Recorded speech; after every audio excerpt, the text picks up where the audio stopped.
యోహాను సువార్త 10వ అధ్యాయం. గొర్రెల దొడ్డిలో ద్వారమును ప్రవేశింపక వేరొక ద్వారమున ఎక్కువాడు దొంగయు దోచుకునివాడునై ఉన్నాడు. ద్వారమున ప్రవేశించువాడు గొర్రెల కాపరి. అతనికి ద్వారపాలకుడు తలుపు తీయను. గొర్రెలు అతని స్వరము వినను. అతడు తన సొంత గొర్రెలను పేరు పెట్టి పిలిచి వాటిని వెలుపలికి నడిపించును. మరియు అతడు తన సొంత గొర్రెలన్నిటినీ వెలుపలికి నడిపించినప్పుడెల్లా వాటికి ముందుగా నడుచును. గొర్రెలు అతని స్వరము ఎరుగును గనుక అవి అతనిని వెంబడించును. అన్యుల స్వరము అవి ఎరగవు కనుక అన్యుని ఎంత మాత్రమును వెంబడింపక వాని యొద్ద నుండి పారిపోవునని మీతో నిశ్చయముగా చెప్పుచున్నానని వారితో అనెను.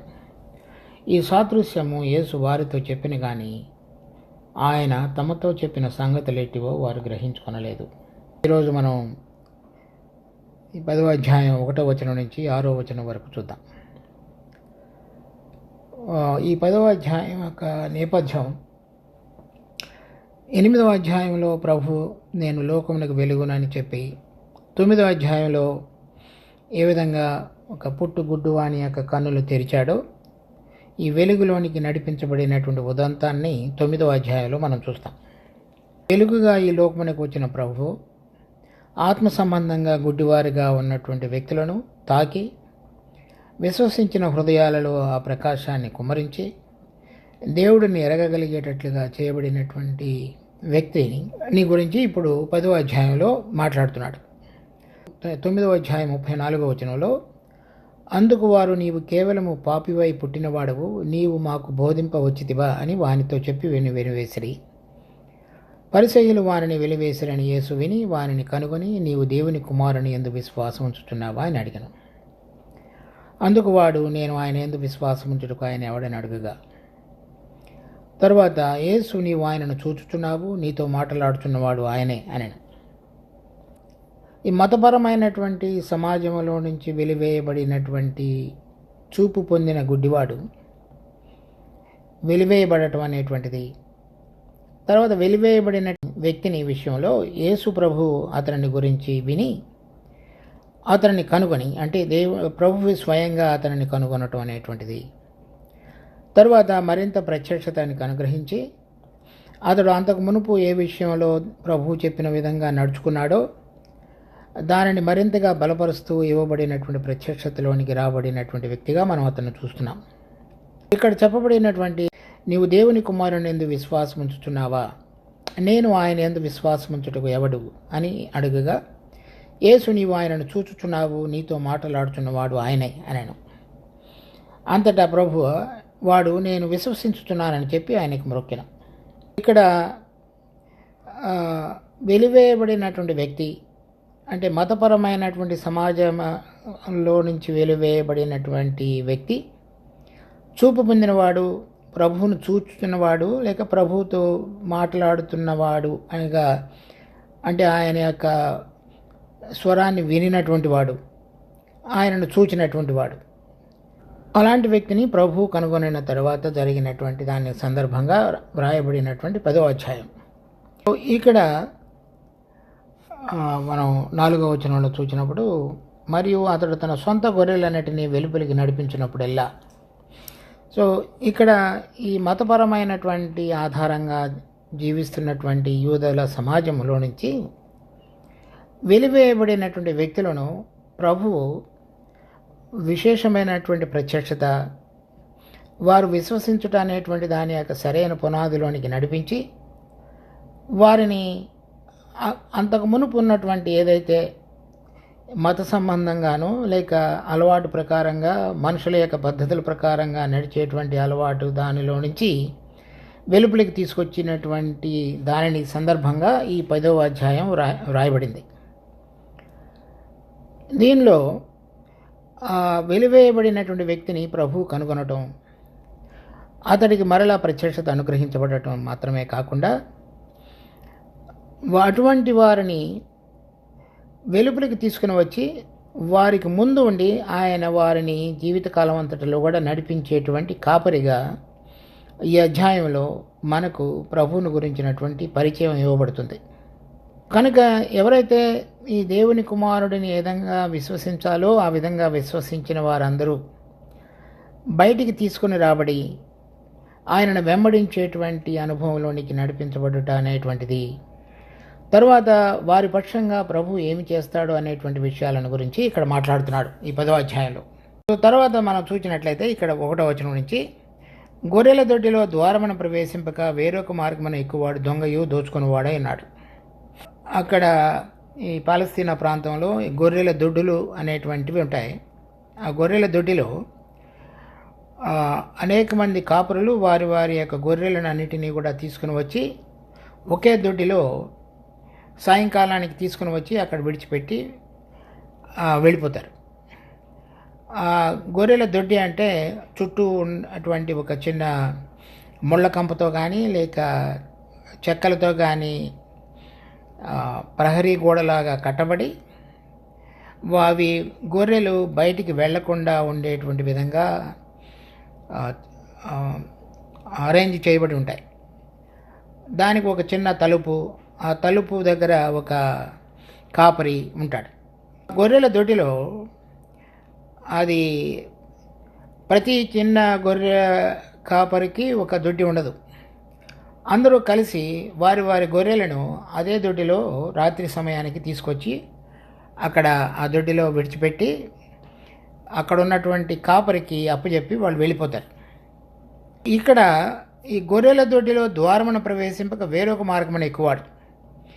అంటే ఆ కాపరి ఉన్నటువంటి ఆ తలుపు దగ్గర కాకుండా, ద్వారంలో కాకుండా ఆ వేరొక రకంగా పైకి లోపలికి వచ్చి ప్రవేశించి వాటిని తీసుకువెళ్ళటానికి వచ్చేవాడుగా ఉంటాడు, కానీ కాపరి మాత్రం కాదు అని చెప్తున్నాడు. అలా కాకుండా ద్వారమున ప్రవేశించేవాడు గొర్రెల కాపరి. ఈ గొర్రెల కాపరి ఈ గొర్రెల యొక్క క్షేమాన్ని కోరేవాడు కనుక ఈ కాపరి నిలుచున్నటువంటి ద్వారము దగ్గర నుంచి సరైన విధంగా ప్రవేశిస్తాడు. అటువంటి విధంగా మన ప్రభు నేను గొర్రెలకు మంచి కాపరినని ఈ వాక్యంలోనూ, తర్వాత 23వ అధ్యాయం కీర్తనలో కూడా యెహోవా నా కాపరి అని దావీదు చెప్పడం అనేటువంటిది పాత నిబంధనలో ఇశ్రాయేల్ వారందరికీ కూడా ఆయన కాపరి అనేటువంటిది తెలుసు. అందుచేత ఇప్పుడున్నటువంటి యూదులతో కూడా ఆయన గొర్రెల కాపరిగా ఎలా ఉన్నాడో అనేటువంటి విషయాన్ని ఈ అధ్యాయంలో ఆయన మనకు పరిచయాన్ని ఇస్తాడు. ఆయన కాకుండా, అంటే ఈ ద్వారమును ప్రవేశించేవాడుగా కాకుండా వేరొక దొంగచాటుగా వచ్చేవాడు, వేరొక మార్గమున ఎక్కువాడు. అంటే ఎక్కి లోపలికి ప్రవేశించి వాటన్నిటినీ బెదరగొట్టి లేకపోతే వాటిని దొంగిలించడానికి ప్రయత్నం చేసేటువంటి వాడు దొంగ, కానీ వాడు కాపరి కాదు అని. అంటే ప్రభు ఏ విధంగా ఇశ్రాయేలును కాయటానికి వారందరిని చక్కగా నడిపించడానికి వచ్చి ఉన్నాడు అనే విషయాన్ని తెలియజెప్తున్నాడు వాళ్ళందరితోటి కూడా. అలా కాకుండా ఆయనకు ముందు వాళ్ళందరినీ చెదరగొట్టడానికి వచ్చినటువంటి అనేక మంది వేరైన వారు ఉన్నారు అని అర్థం. అందుచేత వీళ్ళు ఈ పరిసయ్యులు, తర్వాత కొంతమంది మత గురువులు సరైన విధంగా ధర్మశాస్త్రంలో రాయబడి దేవుడి కుమారుడిగా పంపబడబోతున్నటువంటి యేసుక్రీస్తుని గురించినటువంటి మార్గాన్ని బోధింపకుండా వేరొక మార్గంలో వేరొక విధంగా ఆ గొర్రెలన్నిటినీ కూడా చెదురుమదురు చేయడానికి సూచిన వాళ్ళుగా ఉన్నారు. అయితే ప్రభు చెప్తున్నాడు, నేను అటువంటి వాడని కాకుండా నేను గొర్రెలకు మంచి కాపరిని కాబట్టి ద్వారమున ప్రవేశించేవాడనిగా ఉన్నానని చెప్తున్నాడు. తర్వాత ద్వారమున ప్రవేశించేవాడు గొర్రెల కాపరి, అతనికి ద్వారపాలకుడు తలుపు తీయను, గొర్రెలు అతని స్వరం వినను, అతడు తన సొంత గొర్రెలను పేరు పెట్టి పిలిచి వాటిని వెలుపలికి నడిపించడం. ద్వారపాలకుడు అతన్ని చూసి అతనికి తలుపు తీసేవాడిగా ఉంటాడు. మామూలుగా అయితే ద్వారపాలకుడు కాపరులకు మాత్రమే తలుపు తీయాలి, కానీ వేరే వారికి తలుపు తీయకూడదు. అది ఆ ద్వారపాలకుడి పని. ఎవరి మందను వారు బయటికి తీసుకువెళ్ళటానికి వచ్చినప్పుడు ఆ కాపరులను చూసి ద్వారపాలకుడు ఆ గొర్రెల కాపరులకు ప్రవేశాన్ని కలుగజేస్తాడు. ఇక్కడ మనకు రాయబడినటువంటి ద్వారపాలకుడు ఈ బాప్తిస్మత్ యోహాను. అంటే ఆయన ప్రభువుకు ఈ లోకంలో ఉండగా మార్గాన్ని సరళం చేయటానికి, ప్రభు యొక్క రాకడకు సిద్ధపరచడానికి దేవుని చేత పంపబడినవాడు. అలా ఆ ద్వారపాలకుడు ప్రభువును గురించి సాక్ష్యం ఇచ్చి ఈయన లోకపాపమును మోసుకొని పోవుచున్న దేవుని గొర్రెపిల్లనియు, ఈయన దేవుని కుమారుడనియు, ఎందుకంటే పరిశుద్ధాత్మ దేవుడు ఆయన మీదకి వచ్చి వాలటం ద్వారా చూసినవాడుగా ఉండి అతని గురించి సాక్ష్యం చెప్పాడు. అతనికి మునుపే ఈ వారి తల్లి గర్భంలో ఉండగానే స్వరాన్ని వినినటువంటి వాడుగా ఉండి ఈ ప్రభువును గురించినటువంటి సందేశాన్ని అనేక మందికి తెలియపరచడానికి పంపబడినటువంటి ద్వారపాలకుడిగా కూడా ఈ బాప్తిజమిక్ యోహాను ఉన్నాడు. తర్వాత ఈ ప్రభువు ఈ గొర్రెల దొడ్డిలో ప్రవేశించి తన సొంత గొర్రెలన్నిటినీ కూడా పేరు పెట్టి పిలుచును. అవి గొర్రెలు చూపు ద్వారా కాకుండా వినటం ద్వారా నడిపించబడతాయి. ఇక్కడ ఇంతకు మునుపు 8వ అధ్యాయంలో 9వ అధ్యాయంలో లోకమునకు వెలుగునము, తర్వాత గుడ్డిలుగా ఉన్న వారికి వెలుగును అనుగ్రహించినటువంటివి 9వ అధ్యాయంలో 8వ అధ్యాయంలో మనం చూస్తాం. ఈ 10వ అధ్యాయంలో వినటం అనేటువంటిది గురించి మాట్లాడతాడు ప్రభు. ఈ గొర్రెలు అంటే ఈ విధంగా వెలివేయబడినటువంటి వారు ఇప్పుడు దేవుని యొక్క స్వరాన్ని లేక కాపరి యొక్క స్వరాన్ని వినేటువంటి అలవాటులోనికి నడిపించబడిన వాళ్ళుగా ఉంటారని చెప్తున్నాడు. అందుచేత ఒక 10 మంది కాపరులు వారి వారి గొర్రెలను ఆ గొర్రెల దొడ్డిలో ఉంచినప్పుడు ఏ కాపరి వస్తే ఆ కాపరికి సంబంధించినటువంటి గొర్రెలే అతని స్వరాన్ని వింటాయి, అతని వెంబడి వెళతాయి.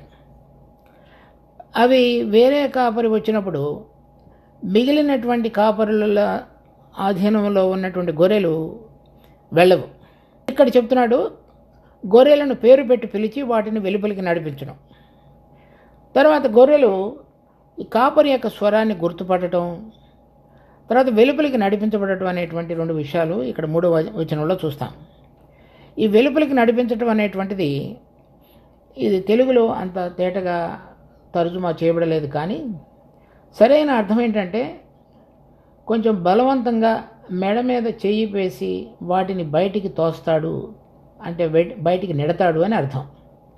ఎందుచేతనంటే ఈ గొర్రెల దొడ్డిలో మిగిలినటువంటి గొర్రెలు తర్వాత బయటికి వెళ్ళి తెలియనటువంటి స్థలంలోనికి వెళ్ళటం ఇష్టపడకుండా ఆ గొర్రెల మధ్యలో ఉన్నటువంటి వేడిమిని, అందరం కలిసి ఉంటామనేటువంటి ఆనందంలో ఉన్నటువంటి స్థితిని ఈ గొర్రెలు కోరుకుంటాయి.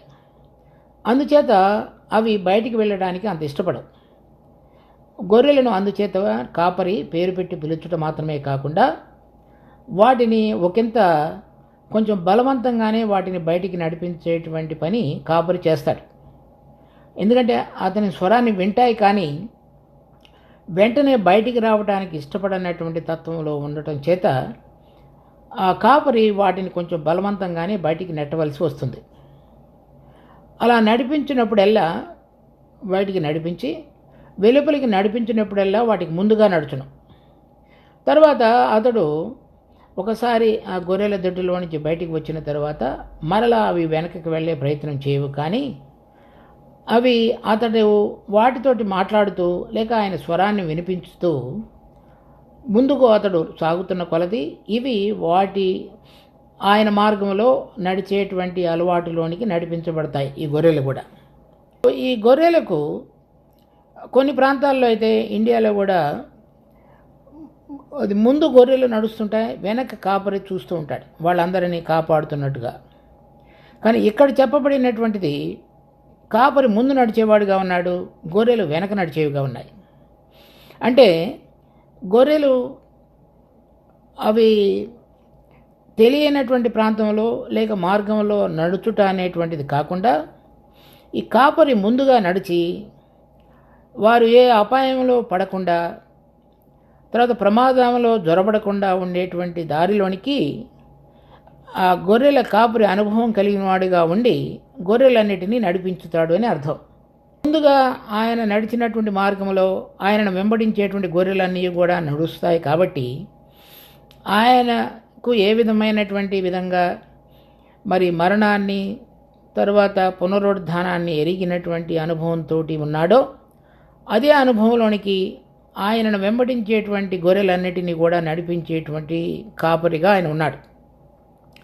తర్వాత ఇక్కడ ఆ వెలుపలికి నడిపించబడటానికి ఎవరిని నడిపిస్తాడు అంటే, ఎవరైతే ఇక్కడ ఈ సమాజ మందిరంలో నుంచి వెలివేయబడి మరి ఎవరు విశ్వసించని రీతిలో దేవుని కుమారుని యందు విశ్వసించినటువంటి చూపు పొందినటువంటి గుడ్డివాడిగా ఉన్నటువంటి వ్యక్తులు అందరినీ కూడా ఆయన ఒక మతపరమైనటువంటి లేక వేరైనటువంటి ధోరణిలో, అది ప్రభువు యొక్క మార్గం కాకుండా వాళ్ళ సొంత ప్రయోజనాల కొరకు నడిపించబడుతున్నటువంటి వాటన్నిటిలో నుంచి ఆయనను గుర్తుపట్టి ఆ స్వరాన్ని విని ఆయనను వెంబడించే వారందరినీ ఆయన ఆ విధంగా బయటికి నడిపించేవాడుగా ఉన్నాడు.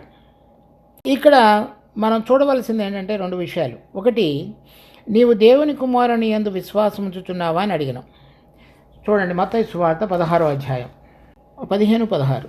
అందుకు ఆయన, మీరైతే నేను ఎవడని చెప్పుకొనుచున్నారని వారిని అడిగినాం. అందుకు సీమోను పేతురు, నీవు సజీవుడు వగు దేవుని కుమారుడు అయిన క్రీస్తు అని చెప్పాను. అందుకు యేసు, సీమోను బరయోనా, నీవు ధన్యుడవు, పరలోకమందున్న నా తండ్రి ఈ సంగతి నీకు బయలుపరచనే కానీ నరులు నీకు బయలుపరచలేదు. ఇక్కడ మనం యేసు ప్రభు శిష్యులను అడుగుతున్నాడు. అందుకు మీరు అయితే నేను ఎవడని చెప్పుకొనుచున్నారని వారిని అడిగిన. అందుకు సీమోను పేతురు, నీవు సజీవుడు వగు దేవుని కుమారుడు అయిన క్రీస్తు అని చెప్పాను. మొట్టమొదటి నుంచి కూడా మన ప్రభు అయిన యేసుక్రీస్తు తన పరిచర్య అంతటిలో కూడా అనేక మంది ఇటువంటి సాక్ష్యంలోనికి నడిపించబడాలని ప్రభు కోరాడు. ఆయన పరలోకము నుండి వచ్చి ఉన్నాడనియో, ఆయన స్వయంగా దేవుని కుమారుడనియో, దేవుడి కుమారుడిగా ఉన్నటువంటి ప్రభువు మరి మనిషి కుమారుడిగా ఈ లోకంలో శరీరధారిగా వచ్చాడనియో, ఆయన మన పాపముల కొరకు చనిపోబోతున్నాడనియో, ఆయనకు సమస్త అధికారాన్ని తండ్రి అయిన దేవుడు అప్పగించున్నాడనియో, ఆయన చేసినటువంటి క్రియల ద్వారా చెప్పినటువంటి బోధ ద్వారా అనేక మంది ఆ విధంగా ఆయనను గుర్తెరగాలని కోరాడు. అది అనేక మందికి అటువంటి ప్రత్యక్షత లేక బయలుపాటు జరగలేదు. కానీ ఈ పేతురు చెప్తున్నాడు, నీవు దేవుని కుమారుడు అని యేసు అని చెప్పాడు.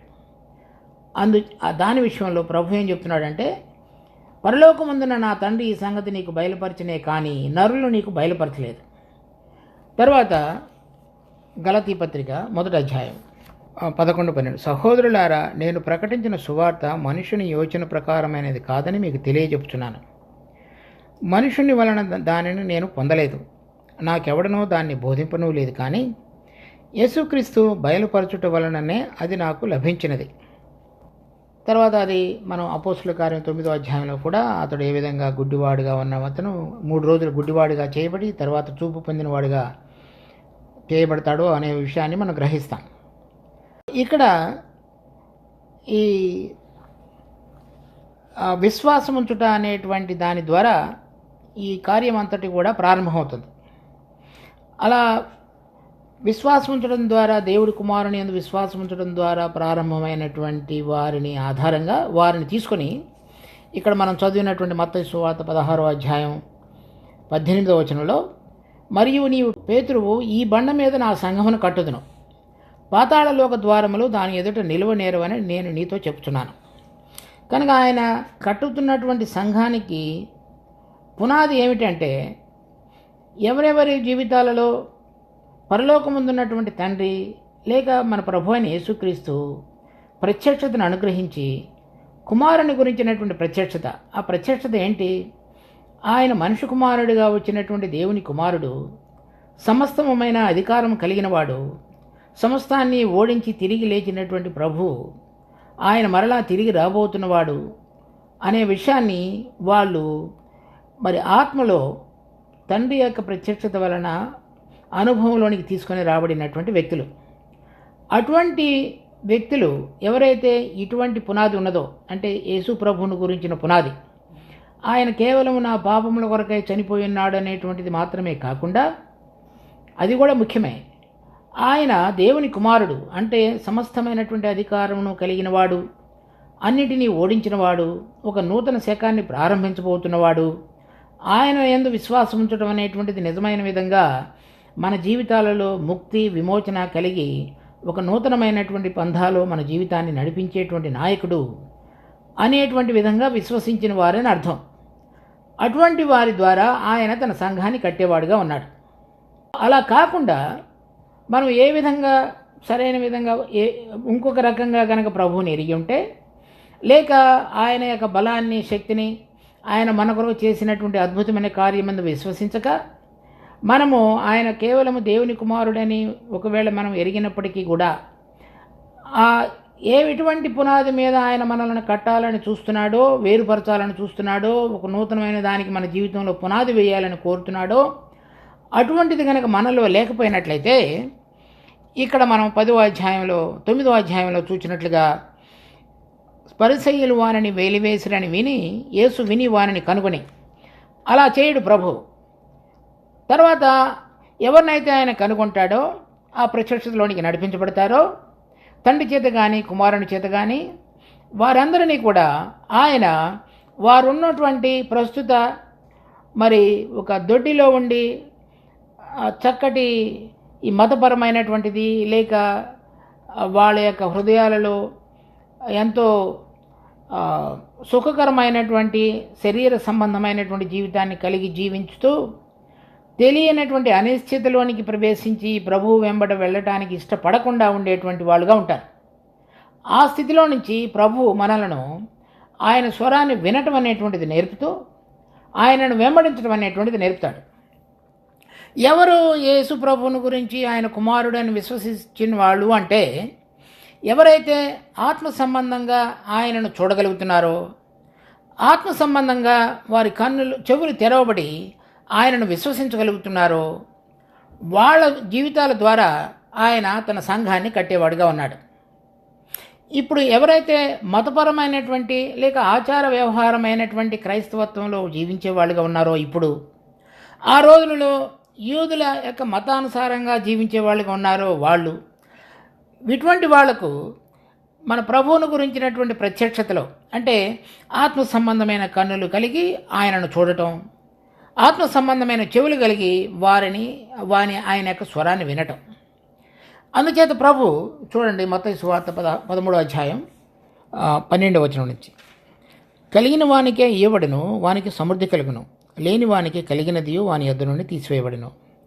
మరియు వారు చూచుచుండియు చూడరు, వినుచుండియు వినకయు గ్రహింపకయు ఉన్నారు.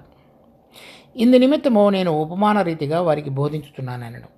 ప్రభువు ఈ లోకంలోనికి వచ్చినప్పుడు ఆయనను చూచి కూడా లేక ఆయన వచ్చినప్పుడు చేసినటువంటి బోధ వినియు కూడా వినకుండా ఉన్నారు.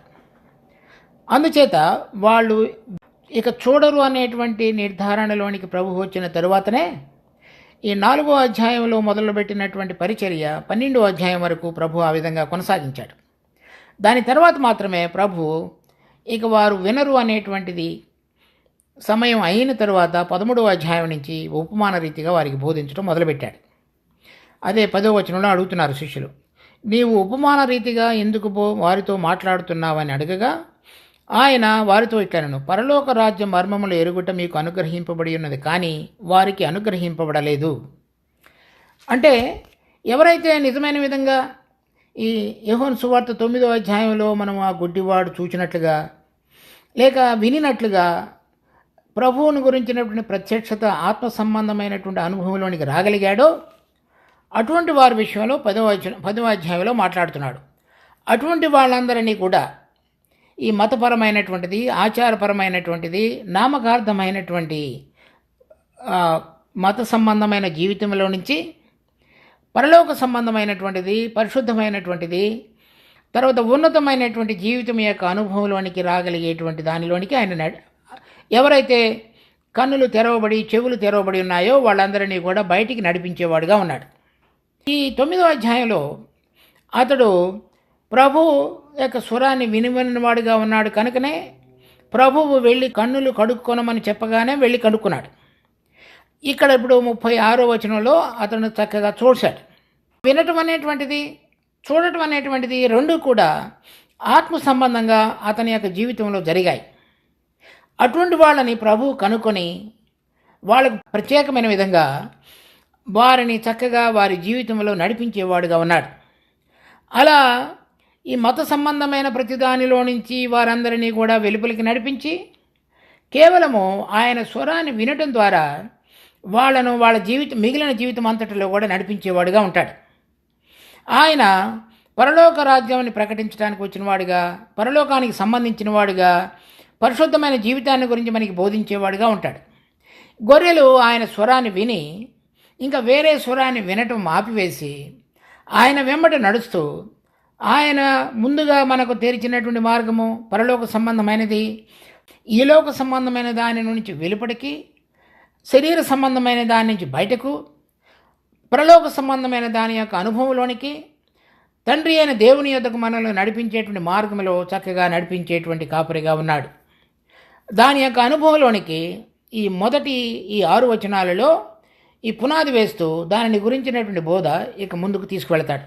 ఇక్కడ మనం 4వ వచనంలో చూసినప్పుడు 10వ అధ్యాయం 4వ వచనంలో, మరియు తన సొంత గొర్రెలన్నిటినీ వెలుపలికి నడిపించినప్పుడల్లా వాటికి ముందుగా నడుచును, గొర్రెలు అతని స్వరము ఎరుగును గనుక అవి అతనిని వెంబడించడం. గొర్రెల యొక్క ప్రత్యేకత ఆయన స్వరాన్ని వింటాయి. ప్రభు మత్తయి సువార్తలోను, తర్వాత లూకా సువార్తలో, మార్కు సువార్తలో అనేక ఉపమానములు చెప్పినప్పుడు చెవులు గలవాడు వినుగాక అని చెప్తూ వచ్చాడు. అంటే వాళ్ళందరికీ భౌతికమైనటువంటి చెవులు లేవని కాదు అర్థం, వాళ్ళు బధిరులు అని కాదు అర్థం, వాళ్ళు చెవులు ఉండి కూడా విననటువంటి వాళ్ళు అని అర్థం. అంటే ఆత్మ సంబంధమైనటువంటి చెవులు లేని వాళ్ళు అని అర్థం. ఈ గొర్రెలు మరి అదృశ్యుడైనటువంటి దేవుడిని చూచుచున్నట్లుగా, వినుచున్నట్లుగా, మరి ఆత్మ సంబంధమైన కన్నులు, ఆత్మ సంబంధమైన చెవులు తెరవబడిన వారుగా ఉండి ఆయన స్వరాన్ని వింటూ ఆయనను వెంబడించేటువంటి వాళ్ళుగా ఉన్నారని అర్థం. అది అటువంటి వాళ్ళను తీసుకొని దేవుడు తన సంఘాన్ని కట్టేవాడిగా ఉన్నాడు. మనం ఎక్కడైతే కూడి వస్తామో, లేక ఒక పేరు కలిగినటువంటి సమాజంలో మనం కూడా సభ్యులంగా కానీ లేక వెళుతున్నామని కానిటువంటి కాకుండా, దేవుడు కోరుతున్నటువంటి సంఘము అనేటువంటిది ఒక గుర్తు. ఇది ఏమిటంటే దేవుని కుమారుని యొక్క ప్రత్యక్షత పరలోకము నుండి కలిగి, ఆత్మ సంబంధమైన కన్నులు కలిగి, ఆత్మ సంబంధమైన చెవులు కలిగి, ఆయన స్వరాన్ని వినుట అనేటువంటి అనుభవంతో నడిపించబడుతున్నటువంటి వారందరినీ కూడా ఆయన కలిపి కట్టేవాడిగా ఉన్నాడు. అది కాకుండా ఉన్నటువంటిది ఏది కూడా అది మనుషుడి చేత నడిపించబడేదే కానీ దేవునికి సంబంధించింది కాదు. ఆ విషయాన్ని మనం గుర్తిరగాలి. ఈ విధంగా ఈ ప్రత్యక్షత, ఆత్మ సంబంధమైన కన్నులు, చెవులు కలిగినటువంటి వారు ఆయన కనుగొని ఆయన వారిని నడిపించేటువంటి అనుభవాన్ని మనకు చక్కగా ఇచ్చేవాడుగా ఉంటాడు. వాళ్ళు ఒంటరితనం కానీ లేక ఈ లోకంలో ఉన్నటువంటి వాటి విషయంలో కానీ ఇరుక్కొనకుండా ప్రతిరోజు ఆయన స్వరాన్ని వింటూ ఆయన ద్వారా నడిపించబడుతున్నటువంటి అనుభవాన్ని కలిగిన వారుగా ఉంటారు. వారు వేరైన స్వరాన్ని వినరు. ఎందుకంటే ఆత్మ సంబంధమైన చెవులు తెరవబడినప్పుడు ఆయన చెప్పుచున్నటువంటి మాటలు ఎంత బలంగా పనిచేసి ఎంత ఆకర్షణీయంగా ఉంటాయి అంటే, చూడండి పరమగీతాలు 1వ అధ్యాయం 3వ వచనం నుంచి, నీవు పూసుకొను పరిమళ తైలము సువాసన గలది, నీ పేరు పోయబడిన పరిమళ తైలముతో సమానము, కన్యకలు నిన్ను ప్రేమించుదురు, నన్ను ఆకర్షించుము, మేము నీ యొద్దకు పరిగెత్తి వచ్చేదము. రాజు తన అంతఃపురములోనికి నన్ను చేర్చుకొనను, నిన్ను బట్టి మేము సంతోషించి ఉత్సహించదము. ద్రాక్షరసము కన్నా నీ ప్రేమను ఎక్కువగా స్మరించదము, యథార్థమైన మనసుతో వారు నిన్ను ప్రేమించుచున్నారు. ఈ విధంగా ఈ దేవుడు కుమారుని యొక్క ప్రత్యక్షత కలిగినటువంటి వాళ్ళందరూ కూడా ఆ విధంగా ఆయన యొక్క ప్రేమను రుచిచూచి ఆయనను వెంబడించుతూ ఆయన కొరకు పరిగెత్తే వాళ్ళుగా ఉంటారు. అటువంటి వారి ఆధారంగా ఈ పునాది మీద నేను సంఘమును కట్టుదును, పాతాళలో ఒక ద్వారములో దాని ఎదుట నిలువజాలవు. కనుక ప్రభువు యొక్క ప్రత్యక్షత కలిగి ప్రభువును ప్రేమిస్తూ ఆయన స్వరాన్ని విరిగి ఆయనను వెంబడించేటువంటి వాళ్ళు ఈ పాతాళలో ఒక ద్వారములు అంటే అపవాదికి సంబంధించినటువంటి స్థలం అని అర్థం. అది లేక చనిపోయినటువంటి వ్యక్తులు ఉండేటువంటి స్థలం. ప్రభువు మొదటి పునరుద్ధానములో ఆయన స్వరాన్ని వినిపించినప్పుడు వీరు మరి ప్రతిరోజు ఆయన స్వరాన్ని వినే అలవాటు కలిగిన వారు కనుక ఆయన పిలిచినప్పుడు ఆయన స్వరాన్ని విని బయటికి రాగలుగుతారు. కాబట్టి ఆ పాతాళలో ఒక ద్వారములు కూడా వారి ఎదుట నిలవజారు. అనగా ఇప్పుడు ప్రభువును గురించినటువంటి ఆత్మ సంబంధమైనటువంటి ప్రత్యక్షత కలిగి కన్నులు చెవులు తెరవబడి ఆయనను చూస్తూ ఆయనను వింటూ పరిశుద్ధత వైపు రాబోతున్న రాజ్యం కొరకు ఆయన ప్రభావము శక్తి ద్వారా నడిపించబడుతూ ఆయన ప్రేమలో అన్నిటినీ చక్కటి ఆదరణను కలిగినటువంటి ఆత్మ సంబంధమైన జీవితంతో కలిగినటువంటి బిడ్డల ద్వారా దేవుడు తన సంఘాన్ని కట్టేవాడుగా ఉన్నాడు. ఆ సంఘంలో ఉన్నటువంటి వారందరూ కూడా ఆయన స్వరాన్ని వినడానికి ఇష్టపడేవారుగాను, దేవుడిని ప్రేమించేవారుగాను, లోకమును ద్వేషించేవారుగాను, మరి ఈ లోకము వాళ్ళకి సంబంధం కానిదనియు పరలోక సంబంధమైనదనియు వారు ఎరిగిన వారై గొర్రెల దొడ్డిలో నుంచి ప్రభువు వారిని బలవంతంగా తీసుకొచ్చినప్పుడు మొదటిలో కొంత ప్రతిఘటించేవారుగా ఉంటారు, కానీ తరువాత ఆయనను వెంబడించడానికి ఇష్టపడినటువంటి అలవాటు కలిగిన జీవితంలోనికి తీసుకుని రాబడతారు. అటువంటి జీవితాన్ని మనకు ప్రసాదించడానికి మన ప్రభువు ఈ లోకానికి వచ్చాడు. దాని విషయాన్ని మనం గుర్తెరిగి మనం చక్కగా ఆయనను ప్రేమించుతూ ఆయన స్వరాన్ని వినగలిగిన చెవులు, ఆత్మ సంబంధంగా ఆయన చూడగలిగినటువంటి కనులు కలిగి అటువంటి బిడ్డలతో కూడి వచ్చేటువంటి వారు ఎంతో ధన్యులు. అటువంటి వారి బిడ్డల మధ్యలో దేవుని యొక్క మహిమ ప్రత్యక్షత, ఆయన యొక్క పరిశుద్ధత, ఆయన మహిమ మరింత మరి బలమైన రీతిలో మనం రుచి చూడగలిగేటువంటి అనుభవంలోనికి ఆయన మనం నడిపిస్తాడు. మొదటి 6 వచనాలలో ఆయన ఈ విషయాలు మనతో మాట్లాడుతున్నాడు. 5వ వచనంలో అన్యుల స్వరము అవి ఎరుగువు కనుక అన్యుని ఎంత మాత్రమును వెంబడింపక వాని అద్దు నుండి పారిపోను. కనుక ప్రభువును గురించినది కాకుండా వేరైనా ఏదైనా కనుక మనం వినబడగలిగేటువంటి స్థితిలో ఉంటే వాళ్ళు అక్కడ నుంచి వెళ్ళిపోతారు. అవి అన్యుల స్వరాన్ని వినటానికి ఇష్టపడవు. వాళ్ళు దేవుని స్వరాన్ని వెరిగిన వారు కనుక దేవుని స్వరాన్ని కాకుండా ఇప్పుడు ఉన్నటువంటి బోధకులు కానీ వేరే వారు ఎవరైనా వేరైనది కనుక మాట్లాడితే వారు దానిలో ఉండటానికి ఇష్టపడరు. ఎందుకంటే అది దేవుని స్వరం కాదు కాబట్టి, లేక దేవునికి సంబంధించినది కాదు కాబట్టి. ఈ విషయాన్ని మనం గుర్తెరగలిగినట్లయితే మన జీవితాలలో చక్కటి పునాది మీద దేవుడు మన జీవితాన్ని కట్టుకొని మన జీవితంలో ఆయన ఏది నెరవేర్చాలని కోరుతున్నాడో అది నెరవేర్చుకొని మన జీవితాన్ని కడ తీర్చేవాడుగా ఉంటాడు. దేవుడు ఈ వాక్యాన్ని మనకు ఆశీర్వదించును గాక.